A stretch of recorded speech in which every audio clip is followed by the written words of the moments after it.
झिंझिण्यांपासून त्वरित आराम मिळवा. सेन्सोडाइन रॅपिड रिलीफ बरोबर. विजयी होऊ शकणाऱ्या बंडखोर उमेदवारांशी महाविकास आघाडी नेत्यांचा संपर्क. काँग्रेसकडून थोरात पृथ्वीराज चव्हाणांचा बंडखोरांशी संपर्क, तर पवार गटाकडूनही जयंत पाटलांचा बंडखोरांशी संपर्क. गरज पडल्यास अपक्षांना सोबत घेऊन सरकार स्थापन करू. एक्झिट पोल नंतर दीपक केसरकरांचं वक्तव्य. शिंदे अजितदादांची कामगिरी चांगली आहे, बावनकुळेंची प्रतिक्रिया. तर गरज असो किंवा नसो आम्ही अपक्ष आमदारांची मदत घेणार. विकासासाठी अपक्ष आमदार आमच्या बाजूने असतील, बावनकुळेंचं विधान. आमच्याशिवाय सत्ता स्थापन होऊ शकत नाही. आम्ही अपक्षांसोबत चर्चा सुरू केली आहे. सत्ता स्थापन आम्हीच करणार, बच्चू कडूंचा दावा. महायुती आणि महाविकास आघाडी अपक्षांच्याच मदतीने सत्ता स्थापनेचा दावा करू शकतात. मात्र सरकार कुणाचंही आलं तर ते स्थिर राहील याची खात्री नाही. महाराष्ट्रातील सत्ता स्थापनेवर एकनाथ खडसेंचं वक्तव्य. मतदान संपलं, आता मराठा आरक्षणाची लढाई सुरू झाली आहे. मराठा समाजाला सामूहिक आमरण उपोषणाची तयारी करावी, जरांगेंचं आवाहन. सोलापूरमध्ये काँग्रेसच्या ऐनवेळी दिलेल्या पाठिंब्यानंतर महाविकास आघाडीचे बंडखोर उमेदवार धर्मराज काडादी यांच्याकडूनच खंत व्यक्त. प्रणिती शिंदे आणि सुशीलकुमार शिंदे यांनी आधी पाठिंबा दिला असता तर चित्र वेगळं राहिलं असतं, काडादींचं वक्तव्य. सोलापूरमध्ये ठाकरे गट आणि काँग्रेसमधील वाद विकोपाला. प्रणिती शिंदेंच्या प्रतिमेला जोडे मारत ठाकरे गटाचं आंदोलन, तर शरद कोळींकडून प्रणिती शिंदेंची गाडी फोडण्याचा इशारा. सोलापूरमध्ये महिला काँग्रेसकडून शरद कोळी यांच्या विरोधामध्ये आंदोलन. शरद कोळींच्या कार्यालयाबाहेर चप्पल तसंच बांगड्या दाखवत आंदोलन. शरद कोळींच्या इशाऱ्यानंतर सोलापूरमधील काँग्रेस आक्रमक. ज्या दिवशी शरद कोळींची गाडी ऑफिस समोर थांबेल त्या दिवशी कोळींची गाडी फोडल्याशिवाय राहणार नाही, यो काँग्रेसचा इशारा. सुरेश बनकर आणि अब्दुल सत्तार यांच्या समर्थकांमधील राड्याचा व्हिडिओ समोर आलाय. राड्यानंतर सत्तारांनी बनकरांना गाडीतून सोडलं.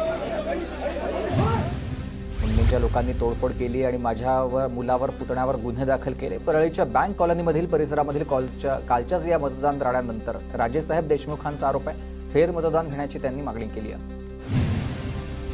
गोंदियाच्या गोरेगावमधील बाजार समितीचे उपसभापती तेजेंद्र हरियाणखेड यांची भाजपमधून हकालपट्टी करण्यात आली आहे. निवडणुकीत पक्षविरोधी काम केल्याचा ठपका ठेवत हकालपट्टी. कोल्हापूरच्या एका शाळेमध्ये प्रार्थनेवरून तणाव. गाण्यामधून विशिष्ट धर्माचं उदात्तीकरण होत असल्याचा हिंदुत्ववादी संघटनांचा आरोप आहे. शाळा प्रशासनाकडून माफीनामा जाहीर. संभाजीनगरमध्ये अदानींसाठी पैसे वाटल्याचा इम्तियाज जलीलांचा आरोप. पैसे मिळवण्यासाठी महिलांची झुंबड उडाल्याचा व्हिडिओ जलील यांच्याकडून पोस्ट. शरद पवार गटाचे नेते माधव जाधवांना मारहाणीच्या निषेधार्थ परळीमधील घाटनांदूरमध्ये आज बंदची हाक. जाधव यांना धनंजय मुंडेंच्या कार्यकर्त्यांनी मारहाण केल्याचा आरोप आहे.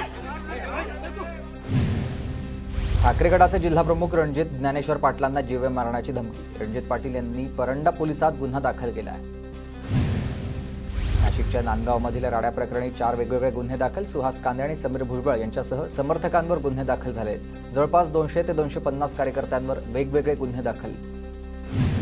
छत्रपती संभाजीनगरमधील ठाकरे गटाचे उमेदवार राजू शिंदे यांच्यासह 50 कार्यकर्त्यांवर गुन्हा दाखल. बजाजनगरमधील मतदान केंद्रावर गोंधळ घातल्याप्रकरणी गुन्हा.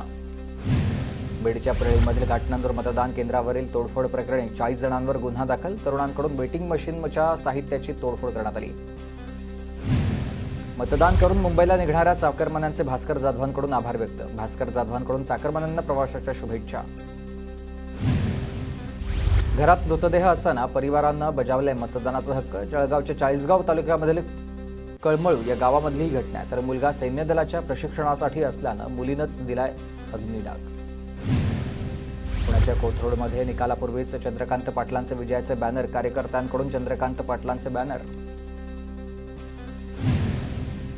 अहिल्यानगरमध्ये निकालाआधीच संग्राम जगताप यांच्या विजयाचे बॅनर. जगतापांच्या समर्थकांकडून विजयाचे बॅनर. बॅनरची जिल्हाभरात चर्चा आहे, त्यामुळे कोण जिंकणार याकडे लक्ष. पुण्यात शरद पवार गटाच्या 2 उमेदवारांच्या कार्यकर्त्यांनी अभिनंदनाचे बॅनर लावलेत. खडकवासल्याचे सचिन दोडके आणि पर्वतीमध्ये अश्विनी कदम यांच्या समर्थकांनी कार्यकर्त्यांनी आमदार झाल्याबद्दल अभिनंदनाचे बॅनर लावले. कोथरूड विधानसभा मतदारसंघामध्ये निकालाआधीच चंद्रकांत पाटलांच्या विजयाचे बॅनर. चंद्रकांत दादांच्या समर्थकांकडून पाषाण परिसरामध्ये विजयाचे बॅनर. नाशिकच्या येवला लासलगाव विधानसभा मतदारसंघाच्या मतमोजणीची तयारी अंतिम टप्प्यात. 23 तारखेला सकाळी 8 वाजल्यापासून मतमोजणीला सुरुवात होणार. टपाल मतदानानंतर मतदान यंत्रणांच्या मतमोजणी होणार आहे. अमरावतीच्या बडनेरा विधानसभेची लोकशाही भवनामध्ये होणार मतमोजणी. लोकशाही भवन बाहेर पोलिसांचा कडक बंदोबस्त. रत्नागिरीतील स्ट्रॉंग रूमला त्रिस्तरीय सुरक्षा कवच. केंद्रीय राज्य राखीव दल आणि स्थानिक पोलिसांचं स्ट्रॉंग रूमला कवच. सीआरपीएफचे जवान तैनात. नाशिक मध्यच्या स्ट्रॉंग रूमला 3 स्तरामध्ये सुरक्षा असेल. सीसीटीव्ही कॅमेऱ्यांसह 3 लेअरमध्ये सुरक्षा यंत्रणा. दादासाहेब गायकवाड सभागृहात 23 तारखेला मतमोजणी.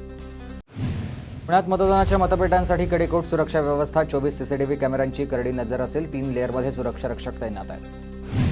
नागपूरमध्ये मतमोजणी केंद्रावर चोख सुरक्षा व्यवस्था. मतमोजणी केंद्रामध्ये 3 लेअर सुरक्षा तैनात. नागपूर ईव्हीएम नेणाऱ्या वाहनावर दगडफेक झाल्यानं यंत्रणा अलर्टवर आहेत.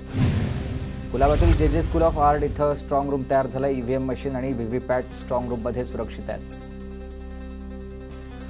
भोर तालुक्यामधील रायरेश्वर किल्ल्यावरील पठारावर असणाऱ्या रायरेश्वर मतदान केंद्र कर्मचाऱ्यांना अवघड पायवाटानंच निवडणूक साहित्य घेऊन 1 तास पायी प्रवास करावा लागला.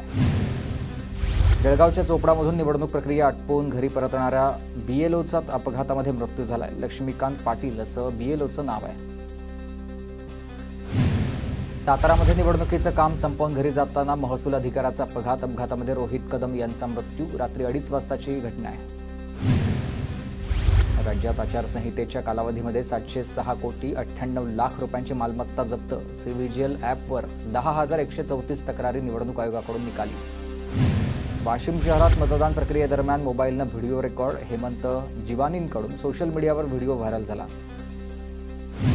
धाराशिवच्या परंडा तालुक्यामधील देऊळगाव तांदुळवाडी रस्त्याची दुरावस्था. रस्ता दुरुस्त करण्याची ग्रामस्थांची मागणी आहे. कापसाचे बाजारभाव घसरल्यानं शेतकरी वर्गात नाराजी आहे. चांगल्या पावसामुळे वाशिम जिल्ह्यात 30,000 हेक्टरवर कापसाची लागवड.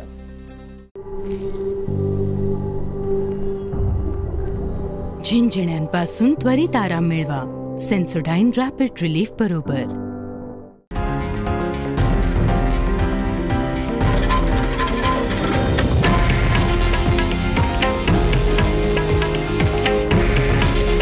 हे आहे देशातील नंबर 1 न्यूज नेटवर्क आणि आपण पाहत आहात TV9 मराठी.